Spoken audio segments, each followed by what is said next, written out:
welcome to another channel update. I'm just going to be showing you what I've done with my English Civil War forces recently, but also in this video we've got a big spring giveaway, so stick around for your chance to win a really nice prize, but we'll go into the details of that in the second half of the video. To start with, I'm just going to show you what I've got here.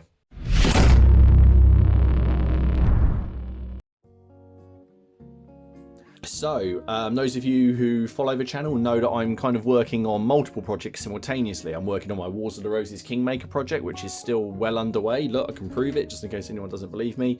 Look, more and more household troops for Warwick. I just building those, but I've recently finished the next regiment for my English Civil War force, so I thought I'd share it on here. Now, I've shown bits and bobs of this off either on Instagram or on the Plastic Crack podcast, but I thought I'd put it all together here. So here we have Hopton's Regiment of Foot. Now, this was the next one I wanted to do, and if you saw the last Regiment of Foot I did the King's Lifeguard, and I decided to make that a large regiment. So this one is more of a standard size. So as you can see, they're arrayed in blue coats, and we have 1, 2, 3 units that make it up. We've got 2 wings of musketeers, and we have the pike block in the middle, and I've based them all the same way as I have my other English Civil War forces, and that's on these bases from Big Red Bat, which have got these sort of wavy edges that sort of jigsaw together, and they come magnetized. I put the arrows on there to remind me which way is forward on these bases, and then these bases all slot together like so. And I don't know why, there is just something aesthetically pleasing about that, and I haven't quite worked out what it is yet. So here we go. So start with the musketeers. So these are pretty straightforward.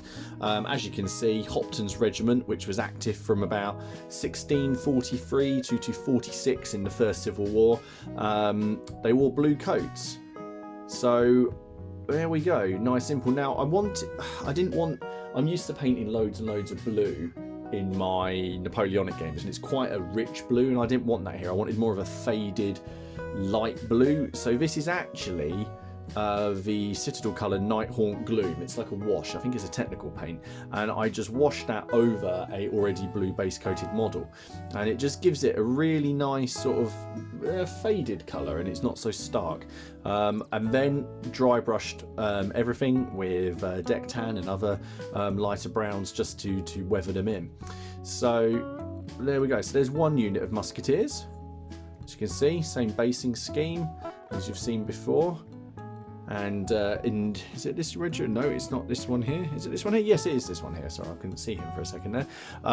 We've got this chap here commanding. So I like to try and mix them in a little bit just to make things a little bit more interesting. So there's 1 musketeer wing, and here we have the other one. So as you can see, nothing unusual there. This is all Warlord games, so it's quite straightforward packs. But now we get on to the bit I like the most, which is the pike block.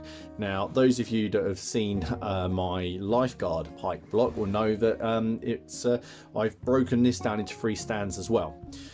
So we have the command stand. Now, if you watch my last video on how to do the flags, you'll recognise these 2 fellas here. But there we go, there's the command stand. So I decided, because everyone else was in blue coats, I wanted the drummer boy to have that coat. Bit of a richer blue colour for that guy, and then just red for the colonel. And I just thought, why not do that instant in green? I couldn't really see any reason why not, and it's just a chance to play around a little bit and just put them in some interesting positions. And we have the main pike block. So the pike block itself, I've got 16. Now that's more than you get in the standard infantry regiment pack.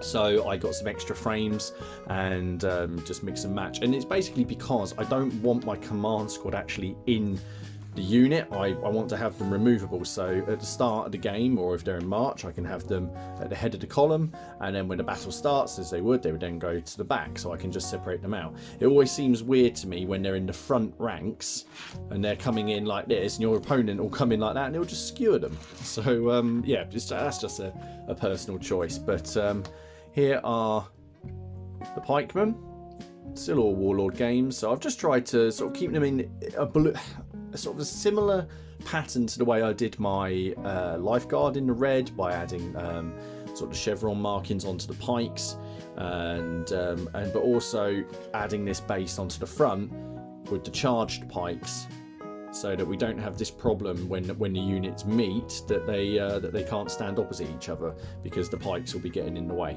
So there we go. So we've got like basically a whole base there just for 4 pikemen, but I like how that looks. So there we go. As I say, it's just a fairly quick update, but when you're thinking about this in pike and shot, you look at this and go, oh, I've only painted up 1 regiment, but actually you've painted up 3 units, because in the game you can play these either as 3 separate units receiving commands as they would normally if you play games like Black Powder and Hail Caesar, or there's rules for playing this as just one massive unit with separate rules and stamina values. So it'd be interesting to see what I choose to do. I think to begin with I'm going to play them as if they are 1, 2, 3 separate units. As for the regiment itself, I'd like to say that I'm trying to recreate a specific army, but I'm not. I just wanted to paint something. I'd done a big red coated regiment, so I went looking through the index of royalist regiments at colours and coat colours, and these guys were blue with red flags, and I thought that looked quite cool. So these guys were originally raised in Somerset by Lord Hopton, and they formed part of Hopton's field army in 1643 to 1644, and then they transferred to the Oxford Army, the King's Oxford Army, in 1644. Now these guys have got quite a long list of battle honours. I don't know if honours is the right word. They've got a long list of battles that they took part in. They took part in the storming of Bristol, they took part in the Battle of Cherrington, Newbury and the Siege of Taunton, just to name a few. And the character himself, the guy who actually commanded them, Hopton, he's quite an interesting character himself, and to be fair, I wouldn't be able to do it justice in this video to go into a full history of him. Maybe something I'll do one day in the same vein as my Wars of the Roses character videos. But overall, very, very pleased with that. But let's move on to probably the reason that you guys are all actually going to be watching this video, and that is we've got a lovely spring giveaway. This is sponsored by the guys over at Boards and Swords Hobbies. Go and check out Boards and Swords. Given everything that's happened in the last year, it's really important that we support sort of independent game shops. It's always good to go to sort of main retailers, but these guys, you know, they offer great deals. It's a place to go and have games, and the customer service is fantastic. So Boards and Swords, you can find things as Warlord Games, Games Workshop, Infinity, Flames of War, A Song of Ice and Fire, Conquest, Star Wars Legion, multiple board games, multiple card games, things like Magic the Gathering if you like that kind of thing, other kind of card games as well. I think they've got Yu-Gi-Oh in there as well. That's beyond me. I like toy soldiers. But it is really important we carry on supporting these guys, so go and check them out. Links in the description to Boards and Swords. And we are giving away not 1, not 2, not 3, but 4 of the Warlord Games Epic Battles American Civil War Brigade boxes, which is awesome. So with these boxes you get 3 battalions in each, and those can be painted up as either Confederate or Union. You get 3 guns, and you get 3 I guess they're commanders or captains. So that's a pretty sizable force. You know, that's 12 battalions. I know there's a lot of interest in this new scale that Warlords are doing. I know there's some people who've never played Black Powder. This is a great entry point for those people if they want to get involved in that. So what you've got here, you have the makings of pretty much the core of an entire army here. You know, 4 brigades. You just need to add in some other bits, or you can go 2 and 2, and as the boxes can be painted up as either side, you can have two brigades facing off against each other. But to make this giveaway complete, they've also chucked in the American Civil War paint set. So just to summarize that, you're going to get 4 of the brigade boxes and the paint set as well to paint them all up and get them on the battlefield, which I think is awesome. So all you got to do to be with a chance of winning this awesome bundle is be a subscriber to the channel, like the video, and comment down below. Now, the competition is only open to people who are resident in the UK, but in 1 week's time I will do a draw. I will post a video, and the winner will basically have themselves an American Civil War army on the way to them, which is pretty cool. Anyway, I hope you guys are all keeping well. I will leave some pictures up of Hopton's regiment at the end, and I will see you guys all again soon in the next one. Cheers!